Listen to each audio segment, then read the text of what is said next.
Greetings, friends, and welcome to the woods.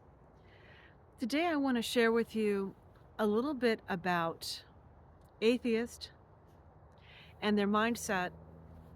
And I'm going to get in trouble here because I'm going to be approaching ideas that some people aren't too comfortable with, but that's okay. Just going to share it with you, something for you to think about.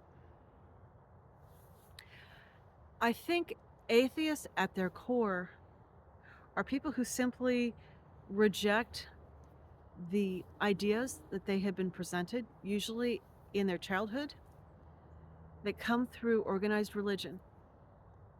They're not necessarily someone who's a bad person or a person who would reject the truth if it was presented to them properly. They're not somebody who necessarily doesn't believe that there's any divine force at all, although it may feel that way to them because the only way they've been presented with the divine is through a persona within an organized religion. And the problem with that is the true divine force encompasses all of life, all of religions, all of it. And the problem with that idea is it's too difficult for most of us to understand. So we want to give a face and a name. And you can do that. But that's where gods come into the picture.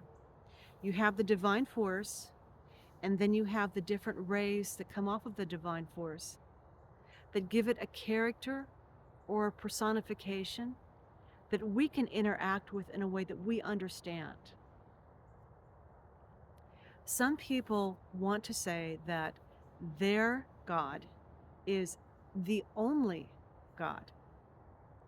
And the problem with personifying the divine force, giving it a name, is that you've limited it to become something less than it actually is. It is not just male.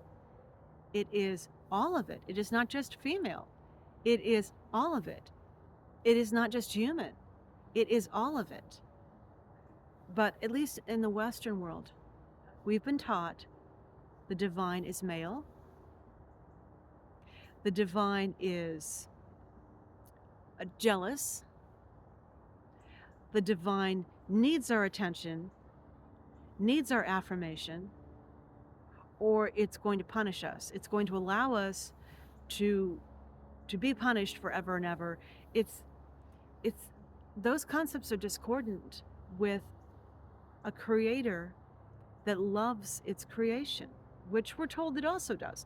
There's so many convoluted, he also does. There's so many convoluted ideas in there that someone with a very strong logic circuit, which most atheists have, they're going to look at that and they're going to reject it. Now, unfortunately for us, our ancestors were overwhelmed by this isn't a lot of records. This is not my making things up. Read the Naked Bible, and apparently there are reflections of this in the Bhagavad Gita. You can even see echoes of it in the Mabinogion. There's many records that humans have put forward that these time periods, these things happened. But there were those who came into this world and they set themselves up as gods, and they utilized us. They changed our genetics around a little bit, and they considered that they created us. They shifted our genetics so that we would be able to communicate in a way that they would understand. We used to communicate mind to mind, like the other critters on this planet, but they wanted us to talk so that we couldn't communicate with each other in ways that they couldn't understand. So we had to talk. They shifted our and in other ways limited us, cut down our genetics so that we could work for them. And they considered themselves, they created us because they did that. So they wanted to be considered our creators, and they wanted us to be loyal to them. The atheist may not know this directly. They may not have read the literature. They may not have heard the facts placed in front of them, but they know instinctively that there's something wrong with what they've been told. They don't want to be manipulated. They want to be a sovereign soul.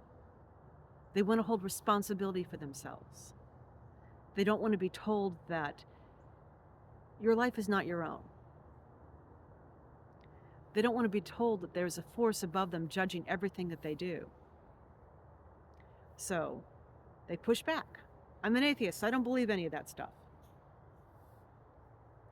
I think when we sort everything out, I think when we have reached a point where we are aligned with Source in such a way that we remember our past and we can see our future and we can walk the path of how we want humanity to be without the interference of others who have dominated our destiny for far too long in the shadows and then blamed us for everything we've been manipulated into doing. I think when that happens, there's going to be far fewer atheists. Until then, welcome to the woods.